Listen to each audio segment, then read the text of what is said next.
नमस्कार.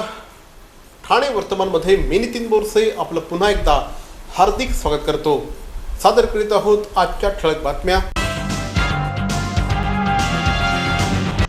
गेल्या साधारणपणे 2 महिन्यांच्या कालावधीपासून ठाणे गुन्हे अन्वेषण विभागाने महाराष्ट्रातल्या विविध ठिकाणच्या पेट्रोल पंपांवर धाडी घातल्या होत्या. 16 जिल्ह्यांमधील 98 पेट्रोल पंपांवर गुन्हे अन्वेषण विभागाने धाडी घातल्या होत्या. त्यापैकी तब्बल 56 पंपांवर इंधन चोरी होत असल्याची धक्कादायक माहिती हाती आली आहे. या सगळ्याचा सूत्रधार असलेल्या प्रकाश नुलकरला पोलिसांनी बेळगाव परिसरातून अटक केली. त्याला 15 जुलैपर्यंत पोलीस कोठडी देण्यात आली आहे.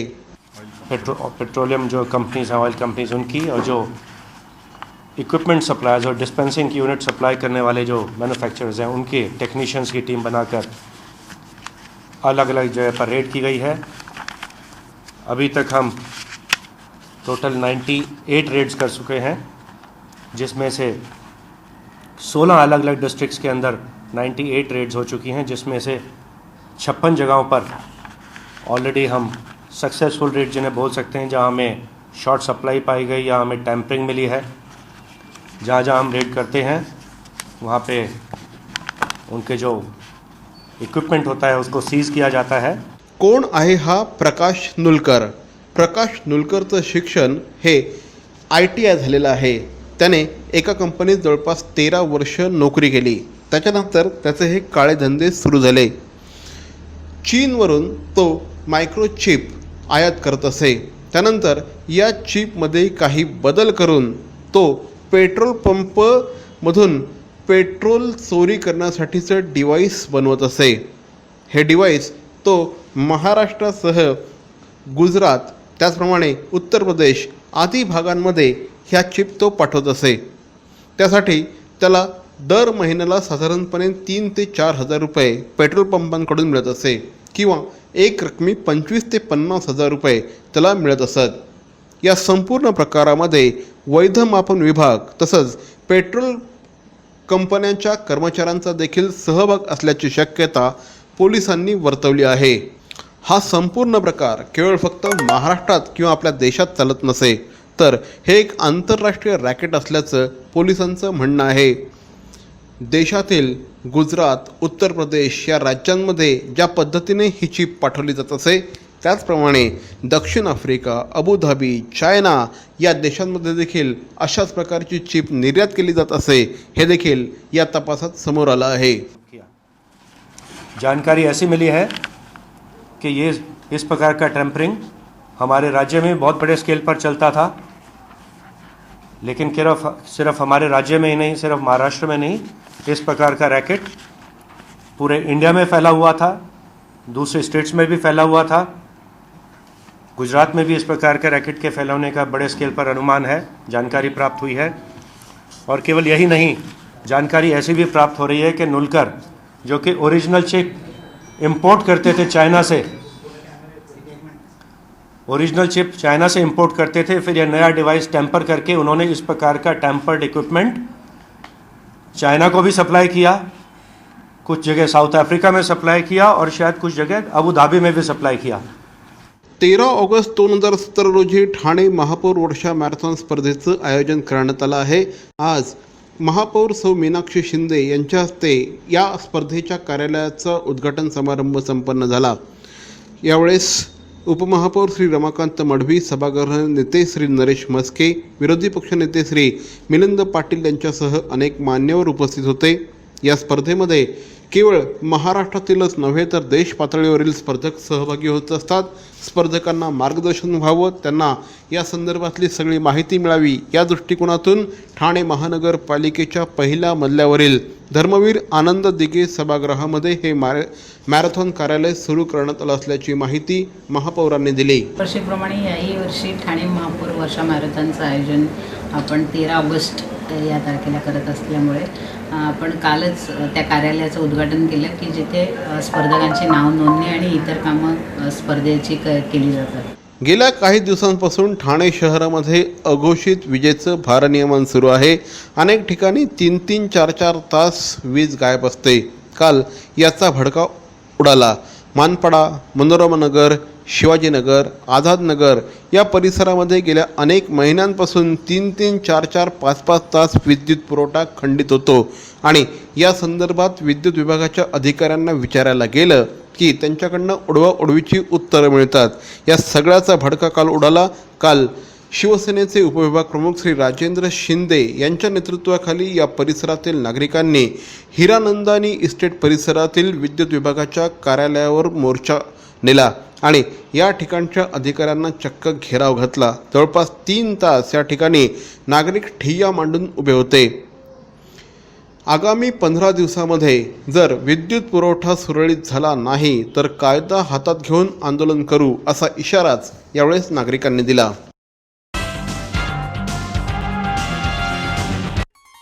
निसर्गातल्या कणाकणात ईश्वराचा वास, फुला फुलातून दरवळणारा मोहक मंद सुवास, याच सुगंधातून वसे पूर्णत्वाचा ध्यास. देवभक्ती अगरबत्ती दे आनंद हमखास. विविध सुगंधात उपलब्ध पितांबरी देवभक्ती अगरबत्ती आजच आणा घरात. तेव्हाचा चिंग्या तसाच होता.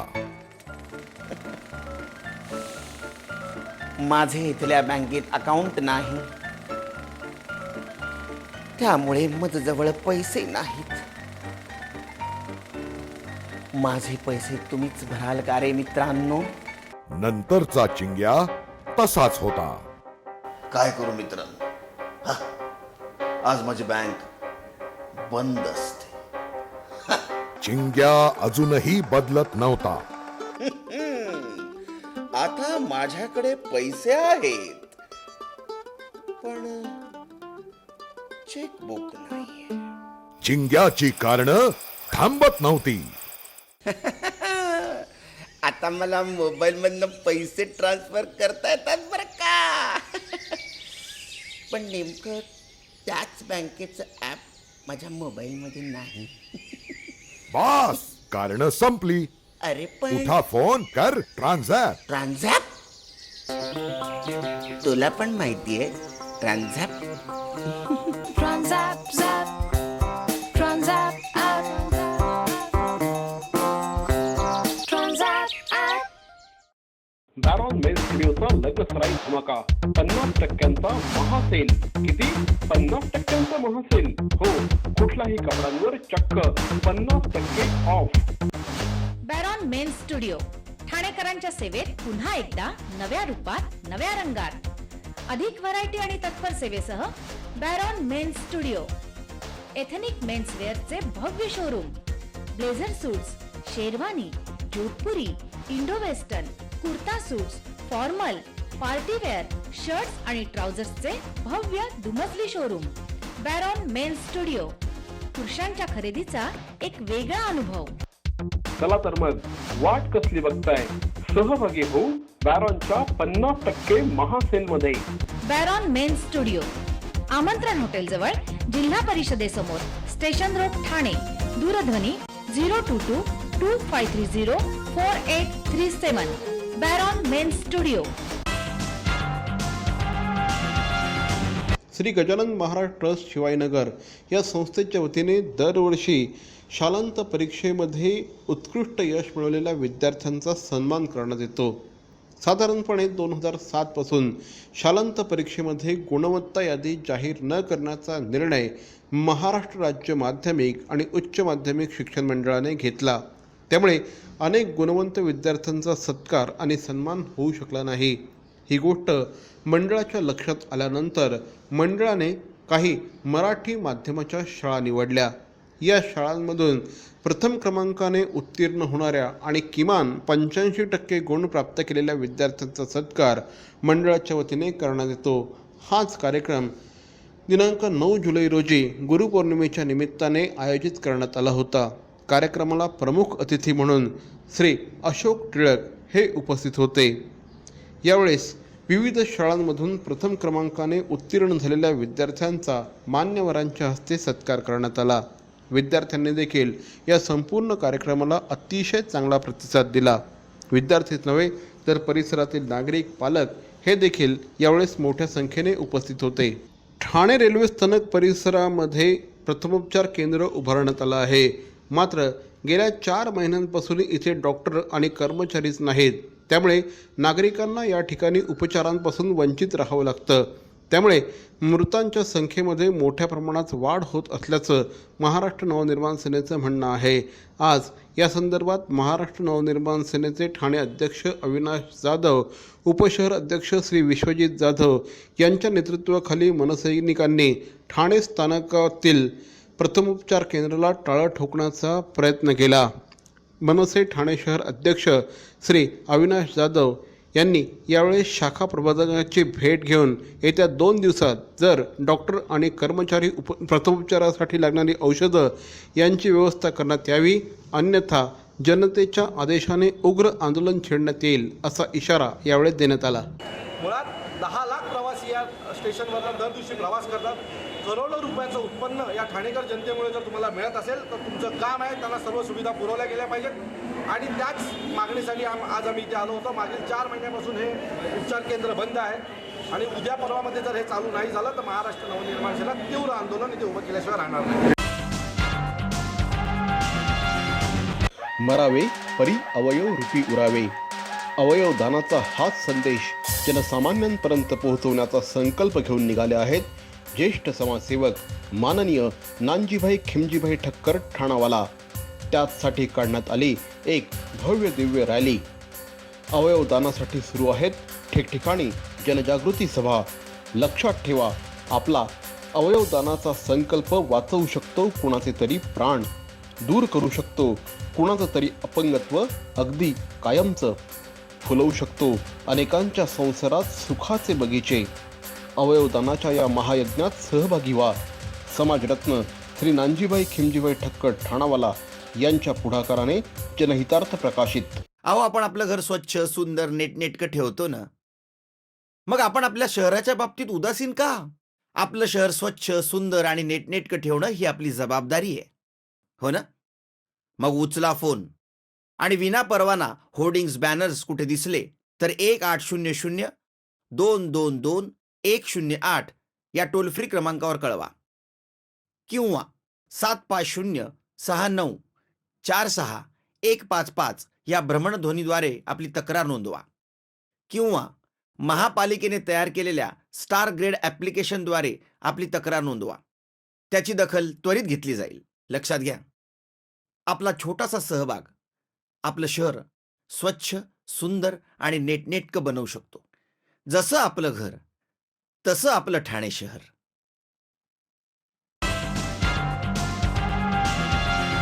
महाराष्ट्रीय माणसाने उद्योग, व्यवसाय, धंदा करावा या दृष्टिकोनातून सॅटर्डे क्लब ही संस्था गेल्या 17 वर्षापासून कार्यरत आहे. सॅटर्डे क्लबचा फाउंडेशन डे काल अतिशय उत्साहाने साजरा करण्यात आला. महाराष्ट्रातील 31 चॅप्टर्समधून यावेळेस प्रतिनिधी या कार्यक्रमासाठी हजर होते. यावेळेस सॅटर्डे क्लबचे संस्थापक श्री माधवराव भिडे यांची तांदळाने तुला करण्यात आली आणि यावेळेस जमा झालेला तांदूळ समतोल फाउंडेशन या संस्थेला देण्यात आला. सॅटर्डे क्लब ही संस्था संपूर्ण महाराष्ट्रभरात कार्यरत आहे. महाराष्ट्रभरामध्ये 31 ठिकाणी अनेक व्यावसायिक या संस्थेचे सभासद आहेत. या संस्थेच्या सगळ्या सभासदांनी एकत्रित येऊन हा सोहळा साजरा केला. या निमित्ताने श्री किशोर मोघे, त्याचप्रमाणे ख्यातनाम उद्योजक श्री संतोष पाटील यांचा देखील सन्मान करण्यात आला. या निमित्ताने सॅटर्डे क्लबचे संस्थापकीय अध्यक्ष श्री माधवराव भिडे यांची प्रकट मुलाखत देखील आयोजित करण्यात आली होती. श्री नरेंद्र बगाडे आणि श्री प्रदीप चौधरी, विजय सोनवणे यांच्या संकल्पनेतून हा संपूर्ण कार्यक्रम सादर झाला. 17 वर्षापूर्वी तुम्ही सॅटर्डे क्लबची संकल्पना बघितली होती. मला सांगा, सुरुवात कशी झाली होती? म्हणजे पहिलं बीज कुठे रोवलं गेलं होतं की अशा प्रकारची एखादी मराठी माणसांची संघटना असावी, मराठी उद्योजकांची संघटना असावी, हे जे बीज होतं हे कुठे रोवलं गेलं होतं? कारण तुम्ही स्वतः उद्योजक नव्हता, तुम्ही सुरुवातीला नोकरी केलेली होती आणि एवढी वर्ष नोकरी केल्यानंतर सुद्धा तो उद्योजकाचा जो एक थॉट असतो, तो थॉट तुमच्यामध्ये कसा डेव्हलप झाला होता? थोडंसं माझ्या मनातलं सांगितलं पाहिजे. मी बी सिव्हिल झालो, युनिव्हर्सिटीत दुसरा होतो. माझे वडील शिक्षक आणि त्यांना ॲस्ट्रॉलॉजीचा खूप अभ्यास होता. ते मला म्हणाले की तू गव्हर्नमेंट ऑफ इंडियाच्या क्लास 1 सर्व्हिसमध्ये ये. मला पहिल्यापासून नोकरीची विलक्षण चीड हा शब्द, आणि म्हणून माझी इच्छा नव्हती, ते मुद्दाम सांगतोय. आणि माझ्या शिक्षक वडिलांनी सांगितलं म्हणून मी 82 रुपये 75 पैसे भरून IRSCचा फॉर्म भरला, Indian railway service of engineers, आणि अभ्यास केला नाही. ऑफकोर्स इट वॉज रॉंग, परंतु त्यावेळची ती गोष्ट आहे. आणि मग मी परीक्षेच्या आदल्या दिवशी वडिलांनी सांगितलं की माझा काही अभ्यास झाला नाही, मी काही बसणार नाही. पुढची लॉंग अँड शॉर्ट करतो की सगळं होऊन मला इंटरव्ह्यू जेव्हा मी गेलो तेव्हा मला अजिबात इंटरेस्ट नव्हता. म्हणून मी टाय आणि कोटसुद्धा नव्हता घातला. मला लोक विचारत होते की तुम्ही कोणाला घेऊन आला. म्हटलं नाही, मी स्वतःच कॅन्डिडेट आहे. आणि मी ठोकाठोकीमध्ये अशी उत्तरं दिली. उदाहरणार्थ मला त्यांनी एक विचारलं की हे इक्वेशन काय आहे हायड्रॉलिक्समधलं. मी म्हटलं हायड्रॉलिक्समधलं इक्वेशन मी आता लक्षात ठेवणार नाही. मी ऑफिसर आहे, माझ्या हाताखाली माणसं असतील, ते कामं करतील. My job is to get the work done, not to remember the equation. आणि अशाच तऱ्हेची सर्व उत्तरं दिली. कारण मला मुलगा म्हणतो की ज्यामध्ये तुम्हाला फारसा इंटरेस्ट नसतो, त्या टेन्शन नसतं, तिथे तुम्ही एकदम दिलखुलास असता. आणि शेवटी ज्यावेळेला रिझल्ट लागला त्यावेळेला मला इंटरव्ह्यूमध्ये 300 पैकी 275 मार्क मिळाले. आणि मी माझ्या इच्छेविरुद्ध आणि वडिलांच्या प्रमाणे IRSC मध्ये आलो. त्यानंतर मी आयुष्यभरात 3दा ती गोल्डन सर्व्हिस, ती इतकी गोल्डन होती की ज्यावेळेला मी 60 साली मोरादाबादला डिव्हिजनल एक्झिक्युटिव्ह म्हणून होतो तेव्हा माझं वय 25. 7,000 फुटाचा बंगला होता, 7 नोकर होते, 4 माळी होते, रेल्वे सलून होता, आणि मसुरी, डेहराडून, हरिद्वार असे सगळं हे होतं. पण तरी मी अस्वस्थ होतो. कारण मला पहिल्यापासून माझ्या आईने 80 वर्षापूर्वी आमच्या 6x6च्या किचनमध्ये बकुळछाप दंतमंजनची फॅक्टरी काढली होती. फॅक्टरी म्हणजे काय, ती पावडर करायची विकायची. तिचा आयुर्वेदाचा खूप अभ्यास होता. आणि त्यामुळे मी आयुष्यभर अनेक उद्योग केलेले आहेत. आणि म्हणून अशा वेळेला मी 3 वेळेला ती नोकरी सोडण्याचा प्रयत्न केला, तेव्हा जमलं नाही. आणि शेवटी वयाच्या 56व्या वर्षी मी ठरवलं की नोकरी सोडायची, आणि ती सोडली. आणि म्हणून मी आधी लोकांना नेहमी सांगतो की तुम्हाला जर व्यवसाय करायचा असला तर शक्यतो नोकरी करू नका. आणि काही केलीतच तर टाईमलाईन ठरवा, किंवा 5 वर्षानंतर मी सोडून देणार.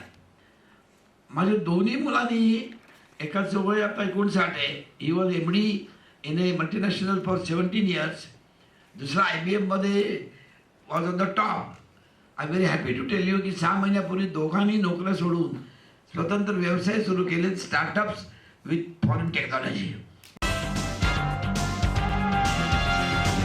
तर मंडळी, आजचा हा एपिसोड आपल्याला कसा वाटला आम्हाला जरूर कळवा.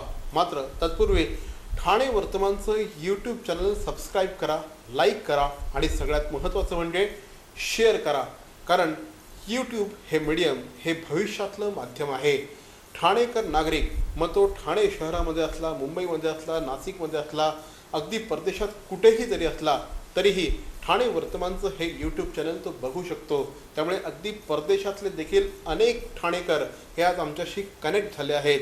त्यामुळेच ठाणे वर्तमानचं हे यूट्यूब चॅनल आपण बघत राहा, सबस्क्राईब करा, शेअर करा, लाईक करा. तोपर्यंत धन्यवाद. जय हिंद, जय महाराष्ट्र.